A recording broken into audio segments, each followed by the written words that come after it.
नमस्कार दोस्तों, हमारे चैनल क्रॉनिकल्स कैनवस में आपका स्वागत है। आज हम फिलिस्तीनी आतंकवादी संगठन हमास के जटिल इतिहास के बारे में जानेंगे। परिचय।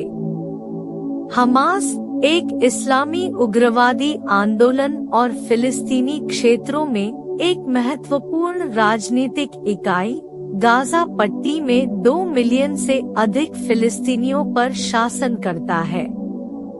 इस्राएल के खिलाफ सशस्त्र प्रतिरोध के कारण इस समूह को प्रसिद्धि मिली। अक्टूबर 2023 में घटनाओं के एक चौंकाने वाले मोड़ में हमास ने दक्षिणी इस्राएल पर एक आश्चर्यजनक हमला किया, जिसके परिणामस्वरूप सैकड़ों नागरिक और सैन्य जीवन की दुखद हानि हुई, साथ ही कई लोगों को बंधक बना लिया गया। इस हमले के जवाब में इस्राएल ने हमास पर युद्ध की घोषणा की, जो समूह को हराने के लिए एक लंबे अभियान के प्रति अपनी प्रतिबद्धता का संकेत देता है। हमास को कई देशों द्वारा एक आतंकवादी संगठन के रूप में नामित किया गया है, हालांकि कुछ विशेष रूप से इस लेबल को इसके सैन्य विंग पर लागू करते हैं। ईरान समूह को सामग्री और वित्तीय सहायता प्रदान करता है, और ऐसी रिपोर्टें हैं कि तुर्की इसके कुछ प्रमुख नेताओं को आश्रय देता है। इसके विपरीत इसकी प्रतिद्वंद्वी पार्टी फतह, जो वेस्ट बैंक में प्रभाव रखती है और फिलिस्तीन लिबरेशन ऑर्गेनाइजेशन पर हावी है। फिलिस्तीनी नेतृत्व में चल रहे विभाजन के साथ साथ इजराइल के प्रति हमास की दृढ़ शत्रुता ने गाजा पट्टी में स्थिरता की संभावनाओं को काफी हद तक कम कर दिया है। हमास की उत्पत्ति और कार्रवाई। हमास हरकत अल-मुकावामा अल-इस्लामिया इस्लामिक प्रतिरोध आंदोलन का संक्षिप्त रूप है। इसकी उत्पत्ति मुस्लिम ब्रदरहुड से गहराई से जुड़े फिलिस्तीनी मौलवी शेख अहमद यासीन से हुई है। शुरुआत में काहिरा में इस्लामिक छात्रवृत्ति के लिए समर्पित यासीन ने 1960 के दशक के अंत में अपना ध्यान सक्रियता पर केंद्रित कर दिया। 1967 के 6 दिवसीय युद्ध के बाद इजराइल के कब्जे में वेस्ट बैंक और गाजा दोनों में काम करते हुए यासीन उपदेश और धर्मार्थ प्रयासों में लगे रहे। हमास दिसंबर 1987 में गाजा में मुस्लिम ब्रदरहुड की राजनीतिक शाखा के रूप में उभरा, जो पहले इंतिफादा इजरायली कब्जे के खिलाफ फिलिस्तीनी विद्रोह का जवाब था। इसका प्राथमिक उद्देश्य फिलिस्तीनी इस्लामिक जिहाद (PIJ) का मुकाबला करना और ब्रदरहुड के लिए फिलिस्तीनी समर्थन सुरक्षित करना था। 1988 में हमास ने इजराइल के विनाश और ऐतिहासिक फिलिस्तीन में एक इस्लामी समाज की स्थापना की वकालत करते हुए एक चार्टर प्रकाशित किया। 2017 में समूह ने एक संशोधित दस्तावेज प्रस्तुत किया, जिसमें 1967 से पहले की सीमाओं पर एक अंतरिम फिलिस्तीनी राज्य के विचार को स्वीकार किया गया, लेकिन फिर भी इजराइल को मान्यता देने से इनकार कर दिया गया। अप्रैल 1993 में PLO नेता यासिर अराफात और इजरायली प्रधानमंत्री यित्ज़ाक राबिन द्वारा ओस्लो समझौते पर हस्ताक्षर करने से पहले हमास ने आत्मघाती बम विस्फोट किए। समझौते ने फिलिस्तीनी प्राधिकरण PA के तहत वेस्ट बैंक और गाजा के कुछ हिस्सों के लिए सीमित स्वशासन की स्थापना की। इस विकास के बावजूद हमास ने PLO और इजराइल के बीच समझौते और पारस्परिक मान्यता का कड़ा विरोध किया। 1997 में संयुक्त राज्य अमेरिका ने हमास को एक विदेशी आतंकवादी संगठन के रूप में नामित किया। इस आंदोलन ने 2000 के दशक की शुरुआत में, विशेष रूप से दूसरे इंतिफादा के दौरान, PIJ और फतह के तंजीम मिलिशिया के साथ हिंसक प्रतिरोध में महत्वपूर्ण भूमिका निभाई। हमास फिलिस्तीनी संगठन अलग अलग कार्यों के साथ विभिन्न नेतृत्व निकायों के माध्यम से कार्य करता है।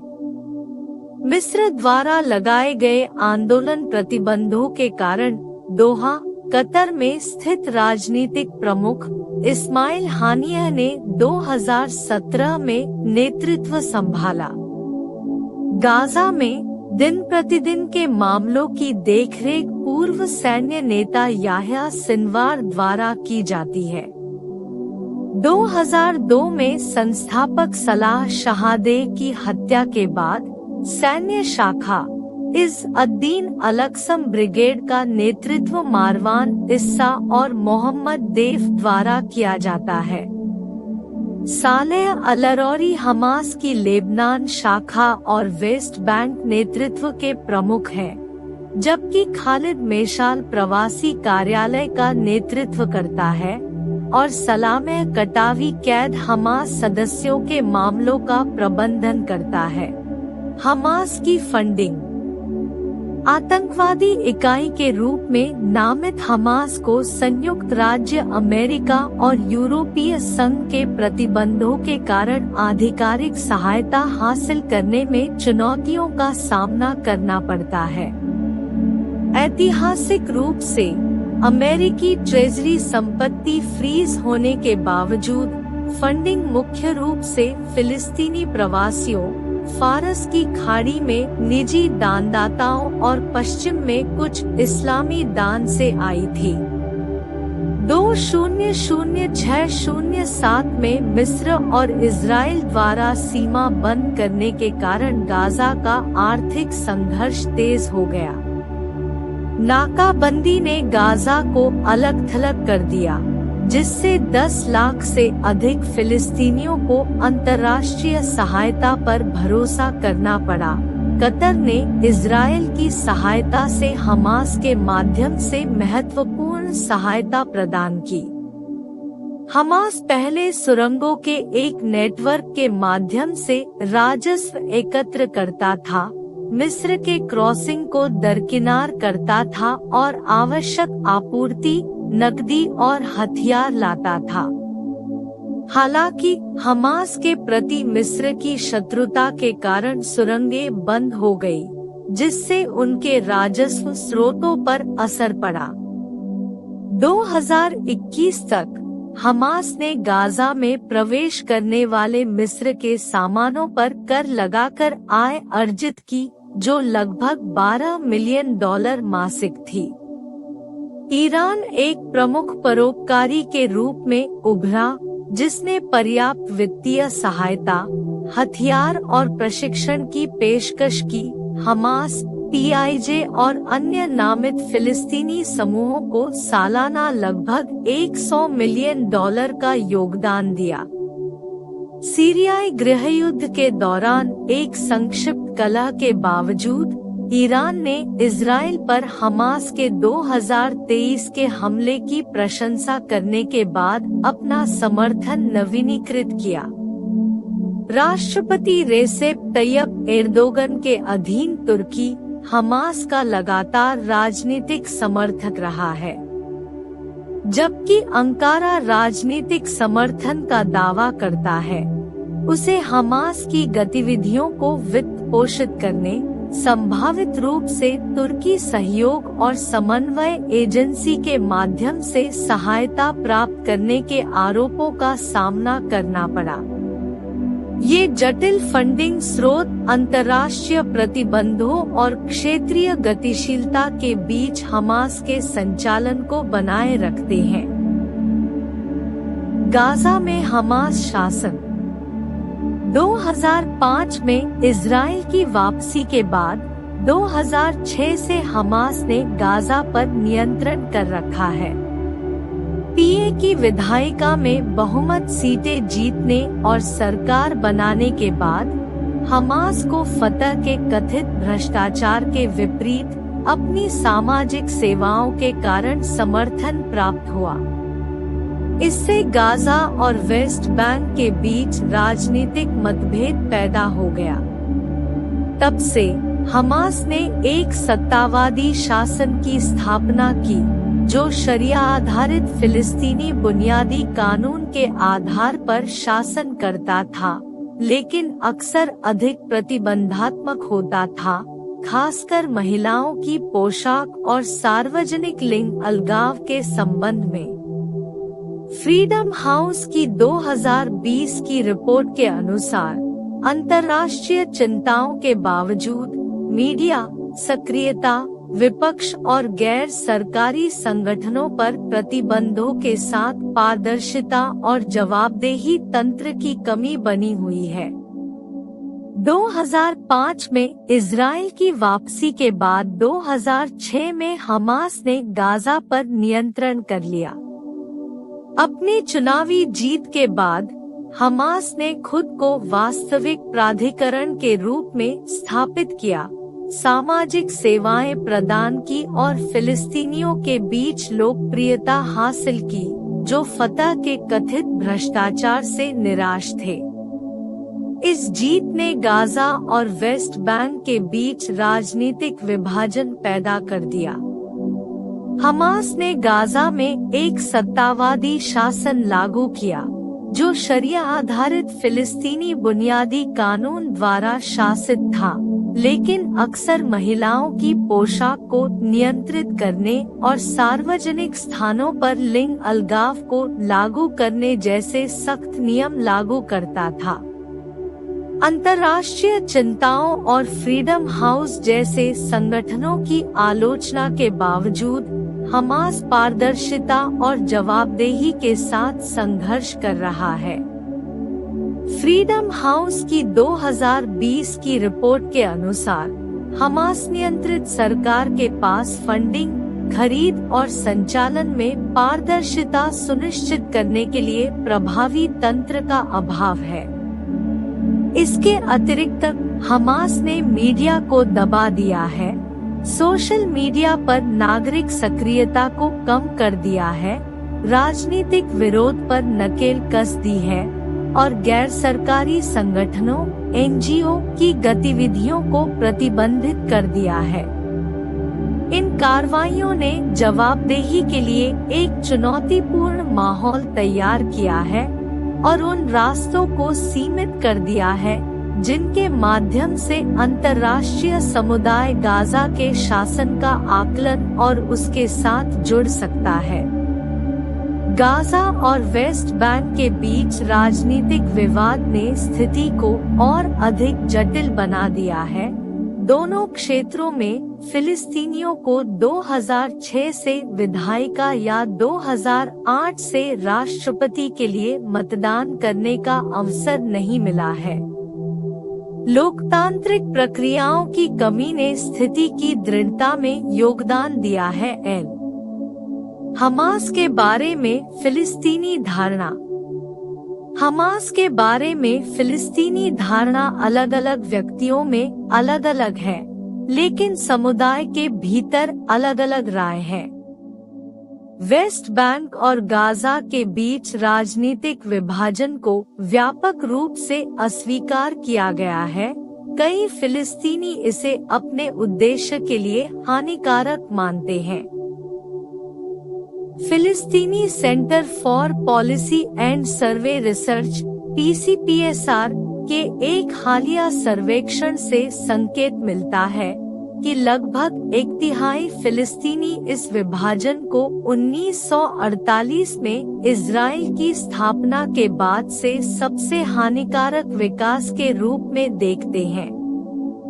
इसी सर्वेक्षण से पता चला कि गाजा और वेस्ट बैंक दोनों में आधे से अधिक फिलिस्तीनी राष्ट्रपति चुनाव में फिलिस्तीनी प्राधिकरण के अध्यक्ष महमूद अब्बास के मुकाबले हमास के नेता इस्माइल हानिया का समर्थन करेंगे। इसके विपरीत केवल 1/3 फिलिस्तीनी ही अब्बास को चुनेंगे। विशेष रूप से अब्बास ने पूर्वी यरूशलेम में फिलिस्तीनियों को वोट देने की अनुमति देने से इजराइल के कथित इनकार का हवाला देते हुए 2021 में होने वाले राष्ट्रीय चुनावों को अनिश्चित काल के लिए स्थगित कर दिया है। हमास इजराइल संघर्ष। हमास ने विभिन्न आक्रामक गतिविधियों में शामिल होकर इजराइल के लिए महत्वपूर्ण चुनौतियां पेश की है। 2000 के दशक के मध्य में गाजा पट्टी पर समूह के कब्जे के बाद से हमास ने लगातार इजराइल पर रॉकेट और मोर्टार दागे हैं। ईरानी सुरक्षा अधिकारियों ने दावा किया है कि तेहरान ने इनमें से कुछ हथियार उपलब्ध कराए हैं, जबकि हमास ने ईरान के Islamic revolutionary guard corps (IRGC) और प्रॉक्सी के साथ प्रशिक्षण के बाद अपनी मिसाइलें बनाने की क्षमता हासिल की है। इजराइल का अनुमान है कि गाजा में हमास और अन्य फिलिस्तीनी आतंकवादी समूहों के पास लगभग 30,000 रॉकेट और मोर्टार हैं। इसके अतिरिक्त हमास के आतंकवादियों ने इजरायली क्षेत्र में आग लगाने के लिए आग लगाने वाले उपकरणों वाले गुब्बारों का इस्तेमाल किया है। समूह ने इजराइल में भी घुसपैठ की है, जिससे सैनिकों और नागरिकों की हत्या और अपहरण हुआ है।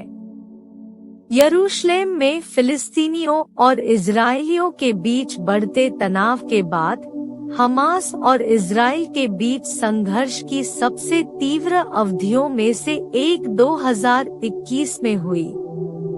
जवाब में हमास ने इजराइल पर रॉकेट दागे, जिससे 11 दिनों तक संघर्ष चला।